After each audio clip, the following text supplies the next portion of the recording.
नाज़रीन, एक दफ़ा फिर आपको अपने यूट्यूब चैनल पर खुश आमदीद कहते हैं। आज के दिन के बड़े वाक़यात में पीडीएम का पावर शो था जो लोरालाई में हुआ, उस हवाले से एक बड़ी अहम ख़बर है जो चैनलों की नज़र से नहीं गुज़री या चैनलों ने जानबूझ के इग्नोर किया या गलती से ऐसा हो गया। और वो मौलाना फजलुर रहमान की तकरीर में थी और वो चूँकि पश्तो ज़ुबान में उन्होंने कहा, लिहाजा बहुत सारे लोग उसको पिक नहीं कर सके। किसी चैनल ने भी अभी तक उस ख़बर पे एम्फसाइज़ नहीं किया, फोकस नहीं किया। हम आपको वो क्लिप भी सुनवाएंगे और उसके मानी भी समझाएंगे। वो एक बड़ी ख़बर है आजकल के दौर में। लेकिन उससे पहले आज के जलसे का ज़िक्र हो जाए। आज ज़ाहिर है लोरालाई में एक बड़ा शो था और लोगों की बेतहाशा तादाद थी और उसके अंदर अचकज़ई साहब के फॉलोअर्स भी थे और मौलाना फजलुर रहमान के फॉलोअर्स भी थे और सारे जो पीडीएम के कायदीन थे वो उस पर मौजूदा हुकूमत पर बहुत ज़्यादा गरजे बरसे। ये सवाल अक्सर किया जाता है कि मरीम नवाज़ और बिलावल भुट्टो ने इसमें क्यों शिरकत नहीं की। ये जलसा अचानक प्लान हुआ था, बहुत जल्दी में किया गया था। शायद उनकी मसरूफियात ऐसी थी इस वजह से वो नहीं आ सके, या फिर कोई सिक्योरिटी के ख़दशात होंगे इस वजह से उन्होंने शिरकत नहीं की। लेकिन ये बुनियादी तौर पर अचकज़ई साहब का और मौलाना साहब का शो था और बड़ा पावरफुल शो था। अचकज़ई साहब ने वो बातें कहीं जो माजी में इमरान खान किया करते थे। उन्होंने कहा कि ऐसी रियासत जहाँ पर गरीब आदमी सुख का सांस ना ले सके, जहाँ यतीम के सर पर कोई हाथ ना रखे, जहाँ मुजरिम को सज़ा ना मिले, ऐसी रियासत को, ऐसी हुकूमत को कोई रहने का हक़ नहीं है।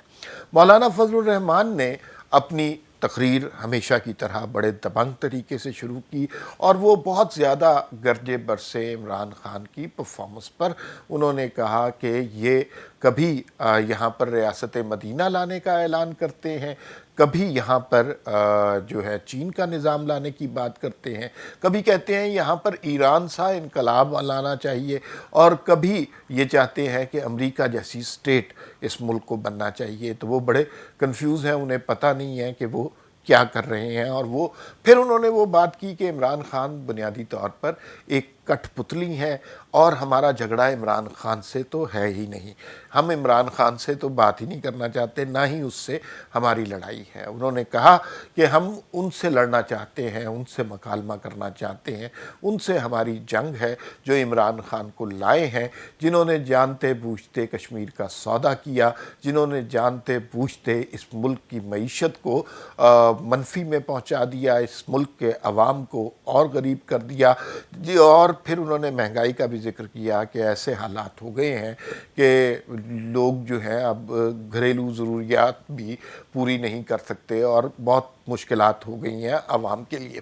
ये बड़ी दिलचस्प सूरत हाल है। इमरान खान ऐसे और उनके तर्जुमान ऐसे हर जलसे का जवाब देते हैं, लेकिन कोई भी उनसे लड़ना नहीं चाह रहा। मौलाना का और पीडीएम का नज़रिया और नज़र कुछ और है, वो कुछ और लोगों से मुखातिब हैं और वो बड़े फोकस्ड हैं।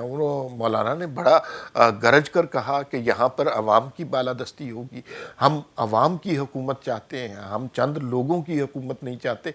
ये वो नरेटिव है जो मुख्तलिफ सियासी कायदीन माजी में बयान कर चुके हैं। ये उसी सिलसिले की कड़ी है जो नवाज़ शरीफ साहब ने शुरू किया था और उन्होंने कहा था कि वोट को बुनियादी तौर पर इज़्ज़त देनी चाहिए और उसके हवाले से आज तक जो कैंपेन हो रही है पीडीएम की, वो बुनियादी तौर पर वोट को इज़्ज़त देने के मुख्तलिफ तरीके, बहाने, करीने और सलीके सोचे गए हैं। हर लीडर अपने हवाले से, अपने सूबे के हवाले से, अपने पार्टी के कारकुनों के हवाले से इसी नज़रिए को बयान करता है कि वोट को इज़्ज़त देनी चाहिए। लोगों का बहुत ज़्यादा हजूम था, लोग बड़ी शिद्दत के साथ इस जलसे में शामिल हुए। मेरी आज एक सहाफ़ी दोस्त से बात हुई जिनका ताल्लुक़ पेशावर से था, तो मैंने उनसे कहा कि जो पीडीएम का नरेटिव है वो वहाँ पर आम आदमी तक पहुँच गया है। बलूचिस्तान और पेशावर के इलाक़ों में, यहाँ जिस तरह पंजाब में अब आम आदमी को ही पता है कि इमरान खान को लाने वाले कौन हैं, इलेक्शन में क्या हुआ था, आरटीएस कैसे बैठा था, और इसके लिए किसी इंटेलेक्चुअल की ज़रूरत नहीं है। ये अब रेडी वाले को ही पता है और छाबड़ी वाले को ही पता है कि ये सारा खेल किस लिए खेला गया था।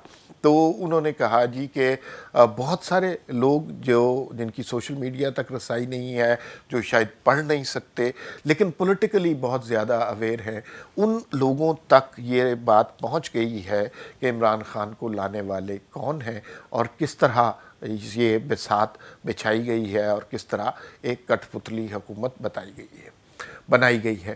تو مولانا فضل الرحمان گرجتے برستے تقریر کرتے رہے، اور اس کے دوران تقریر کہیں اردو میں کہیں پشتو میں وہ کرتے رہے، کیونکہ جو حاضرین تھے ان میں سے زیادہ تر لوگ پشتو سمجھ سکتے تھے۔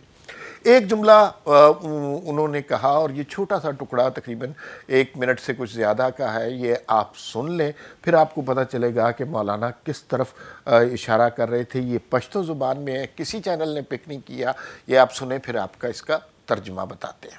تاسو به هم تبصره کړي چې دا د پی ډی ایم یو څو فیصلې یکدم ولې نرمې شوې. دا ډېر موږ ډېر هوښیاران دي، ساده خلک نه یو. دوی دې ته سترګې ټیټې کړې وې چې ودرکه خدای کول دوی د اسمبلۍ ووځي، موږ به دا 18 ترمیم هم ختم کړو، دا این ایس سی وارډ به هم بدل کړو، دا د صوبو حقوق به هم ختم کړو او په دغه باندې به خپله قبضه جاري کړو. بیا به هغه نه بعد دوی لاس موږي، موږ ورته ووایو چې بیا دغه موقع هم نه درکوو. نن هغه دي په تبو پراته دي. نو انشاءالله قوم په حق کې د پی ډي ایم فیصلې ډېرې حکیمانه دي انشاءالله، او دا سفر به زموږ جاري وي، تر هغه وخته پورې به جاري وي چې قوم ته خپل حق وګټي.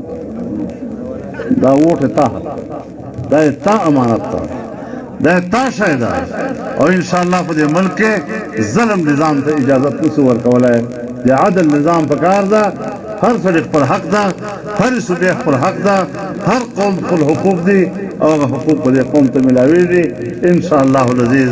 دا سفر جاري وي، دا جلسه مو مبارک سه. جی آپ نے یہ ٹکڑا سنا، جن لوگوں کو یہ بات سمجھ نہیں آئی تو ان کو سمجھا دیتے ہیں۔ مولانا فضل الرحمان نے یہ بات جو کہی، یہ اچکزئی صاحب کی طرف اشارہ کر کے کہی، اور اس میں انہوں نے کہا کہ کچھ لوگ یہ سمجھتے ہیں کہ پی ڈی ایم کی کارروائیاں جو ہیں اب سست پڑ گئی ہیں، اب ان کے اندر وہ جوش و جذبہ مان پڑ گیا ہے، اب اتنی شدت نہیں نظر آ رہی، اور وہ جو ایک دفعہ استعفے دینے کا سوچا تھا وہ استعفے کو ہی نہیں نظر آ رہے۔ تو پھر انہوں نے یہ بتایا مولانا نے، اور اس کلپ میں ان کے الفاظ موجود ہیں، انہوں نے کہا کہ ان لوگوں کا ارادہ تھا، اور ان لوگوں سے مراد عمران خان کو لانے والے لوگ ہیں، انہوں نے کہا کہ ان لوگوں کا ارادہ تھا کہ ہم اسمبلیوں سے چلے جائیں اور اسمبلیوں سے سیاسی جماعتیں نکل جائیں، تو پھر اس کے بعد 8ویں ترمیم میں من مانی تبدیلیاں کی جائیں اور این ایف سی ایوارڈ کے حوالے سے جو دل چاہے وہ کیا جائے۔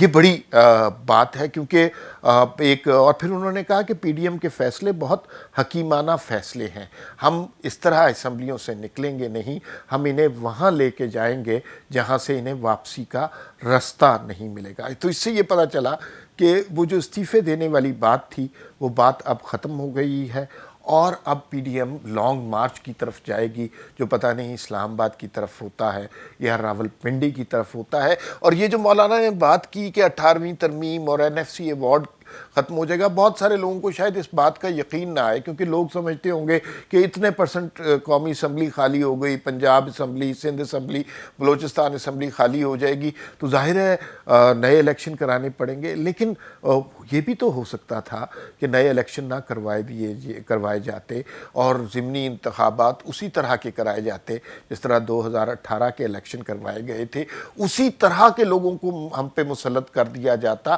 اور پھر اپنی مرضی کے قوانین بنوائے جاتے جو بنیادی طور پر 18ویں ترمیم اور این ایف سی ایوارڈ کی تقسیم کے خلاف تھے۔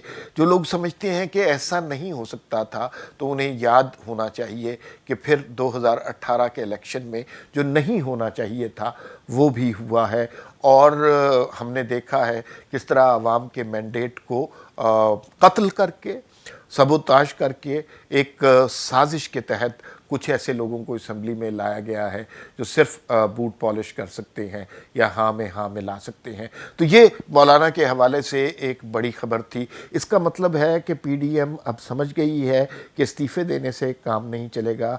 और इसी तरह आपको समझ आ गई होगी, जब पीडीएम इस्तीफ़ों की बात करती थी तो अचानक बहुत सारे जहादी एंकर और तजियाकार अचानक शुरू हो गए थे कि भाई ये इस्तीफ़े क्यों नहीं देते, डर गए हैं, भाग गए हैं, इस्तीफ़े दें इस्तीफ़े दें। तो अब कुछ कुछ इस रम्ज़ की समझ आती है कि अगर वो इस्तीफ़े दे देते तो इस मुल्क के साथ क्या खिलवाड़ होना था। पीडीएम की जो अब अगली स्ट्रेटजी है बकौल मौलाना के, वो बहुत दानिशमंदाना होगी और बहुत अग्रेसिव होगी। मुझे यही समझ आती है कि अगली स्ट्रेटजी उनकी लॉन्ग मार्च होगा।